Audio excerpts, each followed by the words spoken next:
میری چشم تصور پر ابھرتا ہے یہی منظر، یہ تکتا ہوں کہ جنت میں کہ دربار رسالت میں کوئی ماں آ کے روتی ہے، بہت ہلکان ہوتی ہے، وہ کہتی ہے بڑے سرکار ہمارے آپ ہیں غمخوار۔ بتاؤ تو بتاؤں کیا، سناؤں تو سناؤں کیا کہ جن کو آپ روتے تھے بہت مغموم ہوتے تھے، جو شبر گڑ گڑاتے تھے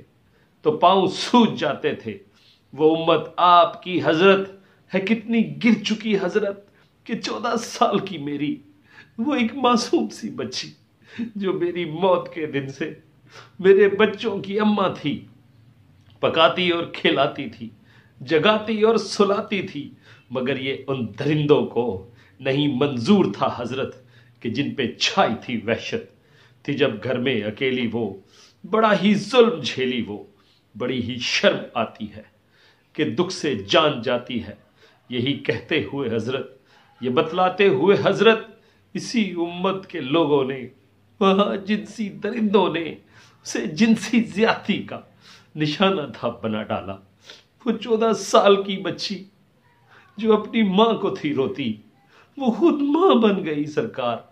اسے بیٹی ہوئی سرکار۔ اب اس کی بیٹی روتی ہے، بہت بے چین ہوتی ہے، اس اسلامی ریاست کے وہ قانونی اداروں سے یہی بس پوچھتی ہے جی کہ کیا پہچان ہے اس کی، مگر خاموش ہیں سارے، بہت مدہوش ہیں سارے۔ وہ ظلم و بربریت کی، وہ وحشت اور اذیت کی جو پیداوار ہے بچی،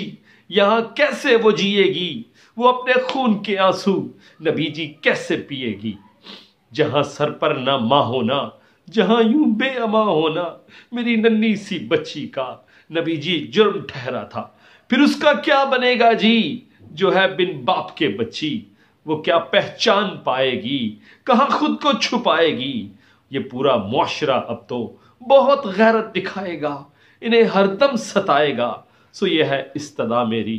ہے رب سے التجا میری کہ ان جنسی درندوں میں، ہوس سے پر حیوانوں میں مجھے بچیاں نہیں رکھنی، انہیں واپس بلا لے اب، انہیں بھی موت دے یا رب، انہیں بھی موت دے یا رب۔